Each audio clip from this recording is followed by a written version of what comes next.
નમસ્કાર, હું કરણ જોશી। મિત્રો, આપણા ભારત દેશની સંસ્કૃતિમાં મંદિરોનું વિશેષ સ્થાન રહેલું છે। આપણા વડવાઓએ ખૂબ જ ઓછા ઓજારો વડે બનાવેલા આ અદ્ભુત મંદિરો હજારો વર્ષો થયા બાદ પણ આજે પણ અડીખમ ઊભા છે।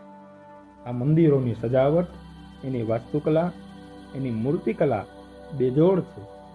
આ મંદિરોની મૂર્તિઓને એવી રીતે કંડારી છે કે જાણે કોઈ જીવિત વ્યક્તિ હોય। અલગ અલગ શૈલીઓમાં બનેલા આ મંદિરો આપણા ભવ્ય અને દિવ્ય પ્રાચીન વાસ્તુકલાની સાબિતી આપે છે।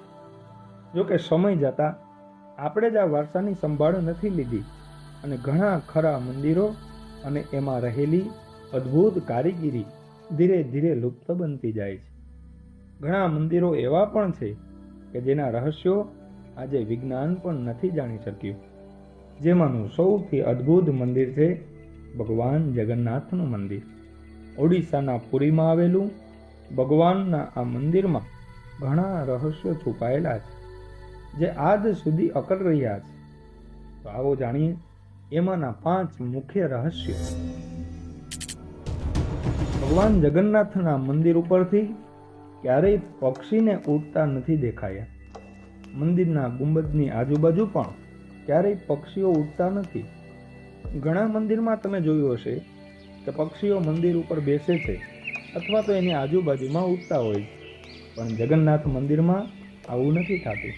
કહેવાય છે કે જ્યારે આવી ઘટના બનશે ત્યારથી અશુભ સમય શરૂ થઈ જશે।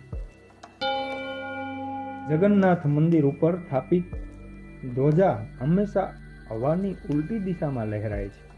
આવું શા કારણે થાય છે એનું રહસ્ય પણ આજ સુધી નથી જાણી શકાયું। દરરોજ સાંજના સમયે ધ્વજાને ઉલટી કરી અને ચડાવાય છે।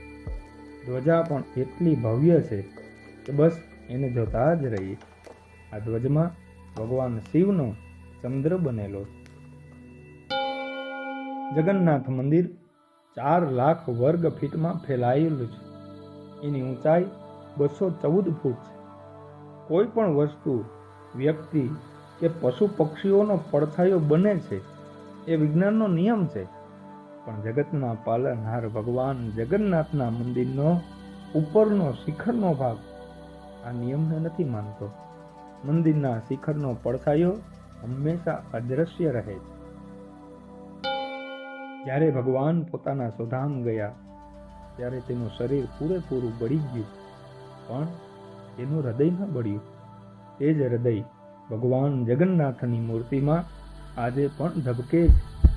મંદિરમાં 3 મૂર્તિઓ છે। એક ભગવાન જગન્નાથ, બીજા બળભદ્રજી અને ત્રીજા માતા સુભદ્રા। ત્રણેય મૂર્તિઓ લાકડાની છે। દર 12 વર્ષે આ મૂર્તિઓ બદલાવવામાં આવે છે। મૂર્તિઓને બદલાવતી વખતે આખા શહેરની ઇલેક્ટ્રિસિટી કાપી નાખવામાં આવે છે। મંદિરની બહાર પણ CRPF અને અન્ય સુરક્ષાના જવાનો તૈનાત કરવામાં આવે છે। આ સમયે મંદિરમાં માત્ર પૂજારી જ જઈ શકે છે અને પૂજારી પણ આંખે પટ્ટી બાંધીને જાય છે અને પછી મૂર્તિને બદલે છે। આ મંદિરનું રસોઈ ઘર દુનિયાનું સૌથી મોટું રસોઈ ઘર છે।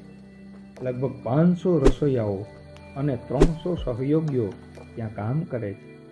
મંદિરમાં ગમે તેટલા ભક્તો પણ આવે પણ ક્યારેય રસોઈ ઓછી નથી થતી। અહીં બનનાર પ્રસાદ પણ રહસ્યોથી ભરેલો છે। 7 વાસણોમાં પ્રસાદ બને છે અને એ પણ લાકડાના ચૂલા પર બનાવવામાં આવે છે। એકની ઉપર એક 7 વાસણને ચૂલા ઉપર મૂકવામાં આવે છે। અહીંયા રહસ્યની વાત તો એ છે કે સૌથી ઉપરના વાસણમાં રાખેલો પ્રસાદ પહેલા બને છે અને સૌથી નીચેના વાસણમાં રાખેલો પ્રસાદ છેલ્લે તૈયાર થાય। આવા તો ઘણા જ રહસ્યો છે આ મંદિર સાથે જોડાયેલા, પણ એની વાત ફરી ક્યારેક। જય જગન્નાથ। આપને જો આ વિડીયો ગમ્યો હોય તો આ વિડીયોને લાઈક કરો, આ વિડીયોને શેર કરો અને આપણા સનાતનની આવી રહસ્યમય વાતો જન સુધી પહોંચાડો। અમારી ચેનલને પણ સબસ્ક્રાઈબ કરો।